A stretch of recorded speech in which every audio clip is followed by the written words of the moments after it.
Mrs Sharma, बेटी की शादी मुबारक हो। शर्मा साहब को गए बरसों हो गए, फिर भी आपने सारी जिम्मेदारियां कितनी अच्छी तरह निभाई। असली जिम्मेदारियां तो उन्होंने अपनी जिंदगी में ही निभा दी थी, जीवन बीमा पॉलिसी लेकर। उनकी कमी तो हमेशा रहेगी, मगर एलआईसी ने हमें बड़ा सहारा दिया। बच्चों की पढ़ाई, बेटी की शादी और घर के खर्च बीमे की रकम से पूरे हुए, वरना पता नहीं क्या हाल होता। मैं तो कहती हूँ जिंदगी में हम सभी को जीवन बीमा कराना चाहिए। भारतीय जीवन बीमा निगम, जिंदगी के साथ भी जिंदगी के बाद भी।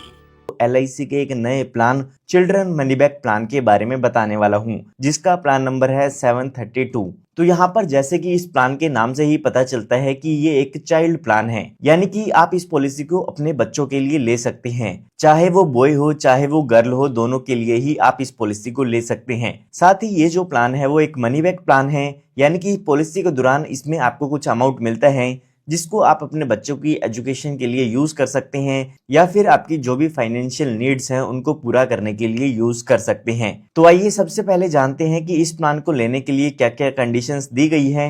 उसके बाद एक एग्जाम्पल की मदद से हम इस पूरे प्लान को डिटेल में समझेंगे। तो यहाँ पर सबसे पहले बात आती है मिनिमम एज की, यानी कि इस प्लान को लेने के लिए जो आपकी कम से कम उम्र है वो कितनी होनी चाहिए। तो वो एज यहाँ पर 0 साल की दी गई है, यानी कि अगर आपके बच्चे की उम्र अभी 1 साल भी नहीं हुई है तो भी आप उसके लिए ये पॉलिसी बाय कर सकते हैं। उसके बाद यहाँ पर बात आती है मैक्सिमम एज की, यानी कि ज्यादा से ज्यादा कितने उम्र तक के बच्चे के लिए आप इस पॉलिसी को ले पाएंगे। तो वो एज यहाँ पर 12 साल की दी गई है। 0 साल के बच्चे से लेकर 12 साल की उम्र के बच्चे तक आप इस पॉलिसी को ले सकते हैं। उसके बाद यहाँ पर बात आती है मिनिमम सम एश्योर्ड की, यानी कि कम से कम बीमा आपको इसमें कितना लेना होगा। तो वो अमाउंट यहाँ पर 2 लाख रुपए का दिया गया है। इसका मतलब ये नहीं है कि आपको 2 लाख रुपए पे करने हैं, इसके बेसिस पर आपके पॉलिसी के बेनिफिट कैलकुलेट किए जाते हैं, ये आपकी बीमित राशि होती है। उसके बाद यहाँ पर बात आती है मैक्सिमम सम एश्योर्ड की, यानी कि ज्यादा से ज्यादा इसमें बीमा आप कितना ले सकते हैं। तो उसकी यहाँ पर कोई भी लिमिट नहीं है।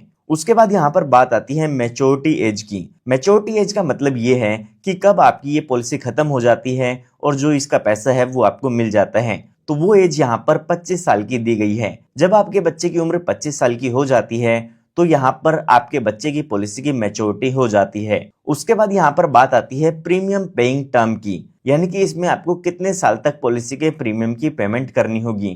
तो यहाँ पर आपका बच्चा जब तक 25 साल का होता है तब तक आपको पॉलिसी के प्रीमियम की पेमेंट करनी होगी। तो एग्जाम्पल को समझने के लिए हम मान लेते हैं कि जब आपके बच्चे की उम्र 5 साल की होती है तो उस टाइम पर यहाँ पर पॉलिसी आप लेते हैं, तो यहाँ पर 20 सालों तक पॉलिसी के प्रीमियम की आपको पेमेंट करनी होगी। उसके बाद जब आपके बच्चे की एज 25 साल हो जाती है तो यहाँ पर पॉलिसी की मैच्योरिटी हो जाएगी। और अगर यहाँ पर आपके बच्चे की एज 10 साल की है पॉलिसी को लेते टाइम पर, तो प्रीमियम पेइंग टर्म 15 साल की हो जाती है और मैच्योरिटी यहाँ पर जब बच्चा 25 साल का हो जाएगा तो उस टाइम पर हो जाती है।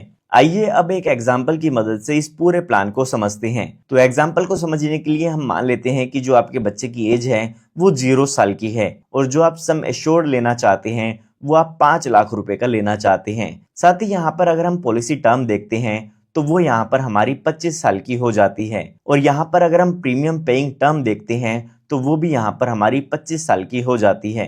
तो यहाँ पर अगर हम इसके प्रीमियम की कैलकुलेशन करते हैं तो यहाँ पर जो आपको फर्स्ट ईयर में जो प्रीमियम पे करना होगा वो होगा 22,223 रुपए का ईयरली प्रीमियम। उसके बाद यहाँ पर सेकेंड ईयर से जो आपको प्रीमियम पे करना होगा वो होगा 21,744 रुपए। सेकेंड ईयर में यहाँ पर जीएसटी रेट कम होता है, इसीलिए यहाँ पर आपका प्रीमियम कुछ कम हो जाता है। उसके बाद यहाँ पर यही प्रीमियम आपको अपनी प्रीमियम पेइंग टर्म के दौरान पे करना होता है। उसके बाद यहाँ पर अगर आप इस प्रीमियम को मंथली पे करना चाहते हैं, क्वार्टरली पे करना चाहते हैं या हाफ ईयरली पे करना चाहते हैं तो वो प्रीमियम भी आप स्क्रीन पर देख सकते हैं। तो यहाँ पर हमारे एग्जाम्पल के हिसाब से जो बच्चे की एज है वो 0 साल की हो चुकी है। तो उसके बाद यहाँ पर बच्चे की पॉलिसी का प्रीमियम आपको पे करना होगा जो कि 25 साल के लिए आपको पे करना होगा। उसके बाद यहाँ पर जब बच्चा 25 साल का हो जाता है तो उस टाइम पर इस पॉलिसी की मैच्योरिटी हो जाती है और मैच्योरिटी पर यहाँ पर बच्चे को मैच्योरिटी अमाउंट मिलता है। साथ ही साथ ये एक मनी बैक पॉलिसी है तो पॉलिसी के दौरान यहाँ पर मनी बैक का अमाउंट भी मिलता है।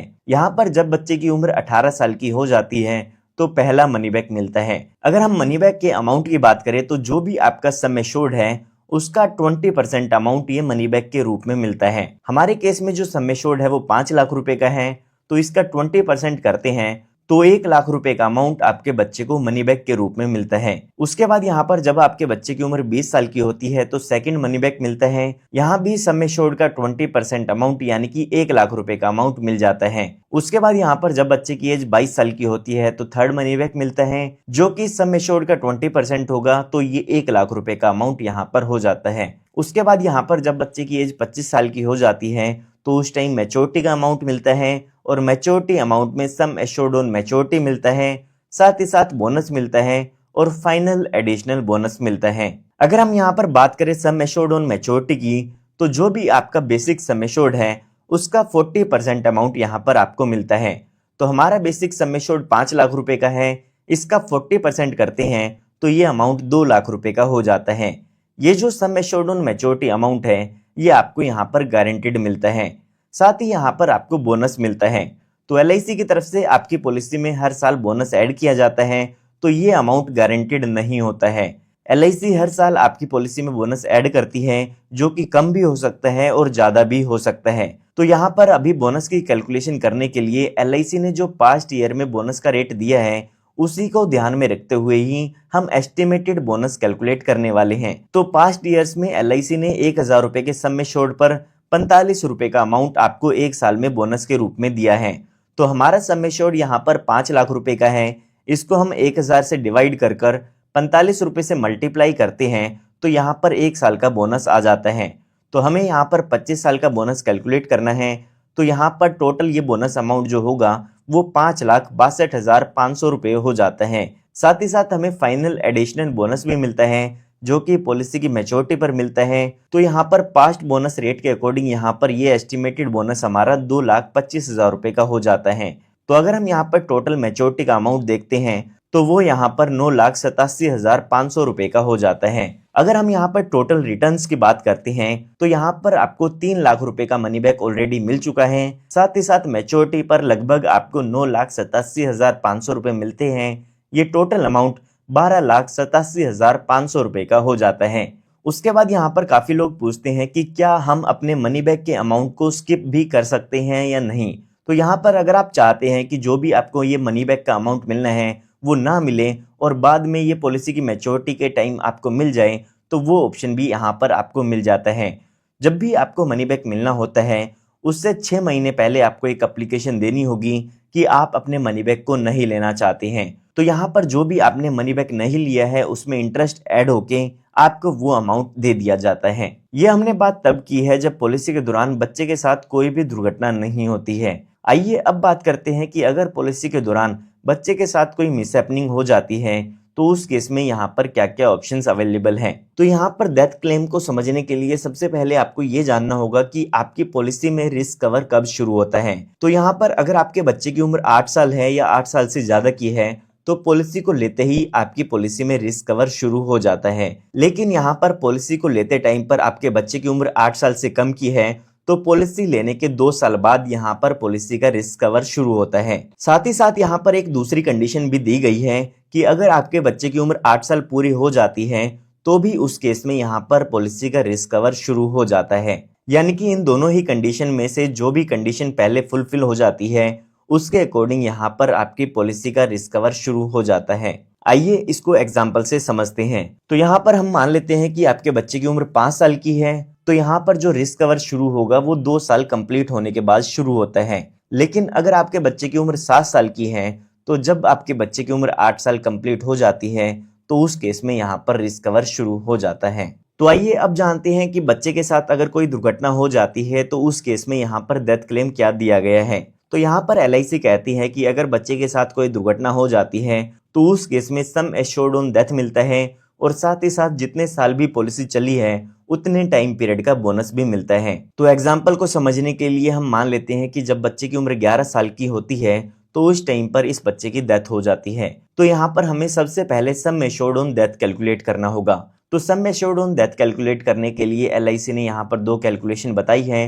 उन दोनों ही अमाउंट में से जो भी ज्यादा अमाउंट आता है वो आपका सम एश्योर्ड ऑन डेथ कहलाता है। सबसे पहले आपको बेसिक सम एश्योर्ड देखना होगा और साथ ही साथ जो भी आपका एनुअलाइज प्रीमियम है उसका 7 टाइम्स करना होगा। तो हमारा बेसिक सम एश्योर्ड यहाँ पर 5 लाख रुपए का है और अगर हम अपने एनुअलाइज प्रीमियम का 7 टाइम्स करते हैं तो वो 1,48,862 रुपये हो जाता है। इन दोनों ही अमाउंट में से जो हाइयर अमाउंट है वो 5 लाख रुपए का है, तो 5 लाख रुपए हमारा सम एश्योर्ड ऑन डेथ होगा। साथ ही साथ हमें यहाँ पर 12 साल का बोनस मिलेगा क्योंकि हमारी जो पॉलिसी ईयर है वो 12th पॉलिसी ईयर है। तो अगर हम 12 साल का बोनस कैलकुलेट करते हैं तो वो 2,70,000 रुपये हो जाता है। तो ये टोटल क्लेम 7,70,000 रुपये का यहाँ पर हो जाता है। तो यहाँ पर ये टोटल क्लेम 7,70,000 रुपये का हो जाता है। ये हमने बात तब की है जब पॉलिसी का रिस्क कवर शुरू हो जाता है। आइए अब बात करते हैं कि अगर पॉलिसी में रिस्क कवर शुरू नहीं होता है और बच्चे के साथ कोई दुर्घटना हो जाती है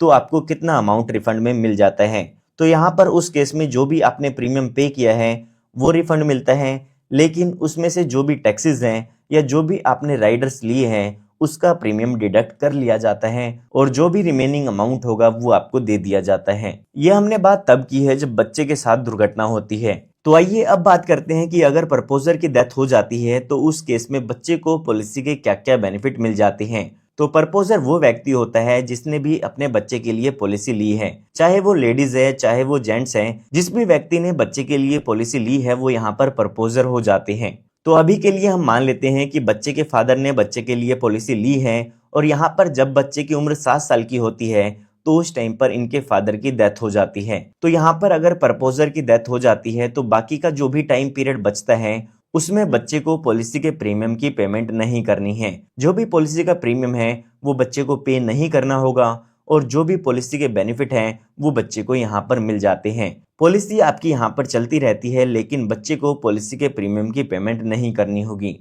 यहाँ पर ये बेनिफिट आपकी पॉलिसी में आपको तभी मिलते हैं जब आपने अपनी पॉलिसी में प्रीमियम वेवर बेनिफिट राइडर को ऐड कराया हो। जब भी आप अपने बच्चे के लिए पॉलिसी लेते हैं तो आपको प्रीमियम वेवर बेनिफिट राइडर जरूर ऐड कराना चाहिए ताकि जो भी आपने अपने बच्चे की फ्यूचर की प्लानिंग की है वो यहाँ पर कंप्लीट हो सके। अब ये जो प्रीमियम वेवर बेनिफिट राइडर होता है इसका कुछ आपको एडिशनल प्रीमियम पे करना होता है। वो एडिशनल प्रीमियम पे करके आप इस बेनिफिट को अपनी पॉलिसी में ऐड करा सकते हैं। आइए अब बात करते हैं कुछ अदर बेनिफिट्स की जो कि आपको इस पॉलिसी में मिल जाते हैं। तो सबसे पहले मैंने आपको बताया कि इसमें आपको एडिशनल राइडर मिल जाता है जो कि है प्रीमियम वेवर बेनिफिट राइडर, जो कि एक्स्ट्रा प्रीमियम पे करके आप अपनी पॉलिसी में ऐड करा सकते हैं। उसके बाद यहाँ पर आपको लोन का बेनिफिट भी मिल जाता है। अगर आप अपनी पॉलिसी पर लोन लेना चाहते हैं तो पॉलिसी के 1 साल बाद आप अपनी पॉलिसी पर लोन ले सकते हैं।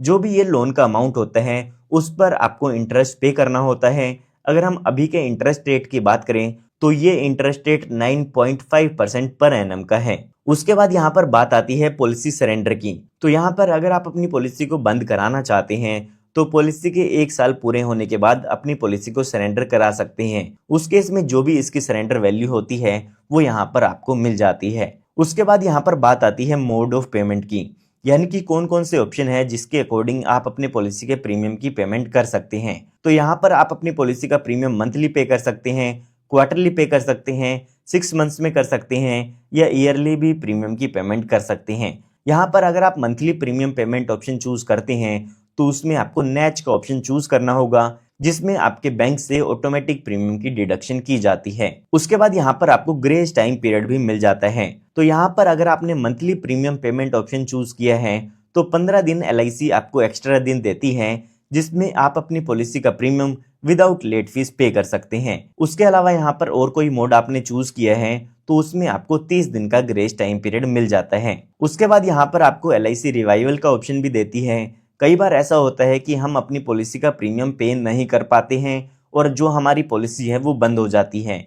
तो उस केस में LIC यहाँ पर कहती है कि 5 साल के अंदर अंदर आप अपनी पॉलिसी का प्रीमियम और लेट फीस पे करके अपनी पॉलिसी को फिर से शुरू करा सकते हैं। इस पॉलिसी में आपको यहाँ पर टैक्स बेनिफिट भी मिलते हैं। तो जो भी यहाँ पर आप अपने बच्चे की पॉलिसी में प्रीमियम की पेमेंट करते हैं उसकी डिडक्शन आप इनकम टैक्स रिटर्न में ले सकते हैं। जो भी इनकम टैक्स रूल्स है उसके अकॉर्डिंग यहाँ पर इसकी डिडक्शन आप ले पाएंगे। साथ ही यहाँ पर जो भी पॉलिसी का मैच्योरिटी अमाउंट मिलता है या जो भी सर्वाइवल बेनिफिट मिलता है या मनी बैक मिलता है वो भी इनकम टैक्स से एग्जम्प्ट होता है। और यहाँ पर अगर हम बात करें डेथ क्लेम की तो डेथ क्लेम भी इनकम टैक्स के सेक्शन 1010D में यहाँ पर एग्जम्प्ट होता है। तो यहाँ पर मैं उम्मीद करता हूँ कि आपको LIC के चिल्ड्रन मनी बैक प्लान की कंप्लीट इंफॉर्मेशन मिल गई होगी। फिर भी अगर आपको कोई डाउट है तो आप मुझसे कमेंट में पूछ सकते हैं, या फिर आप LIC के किसी और प्लान के बारे में जानना चाहते हैं तो उसके बारे में भी आप मुझसे कमेंट में बता सकते हैं।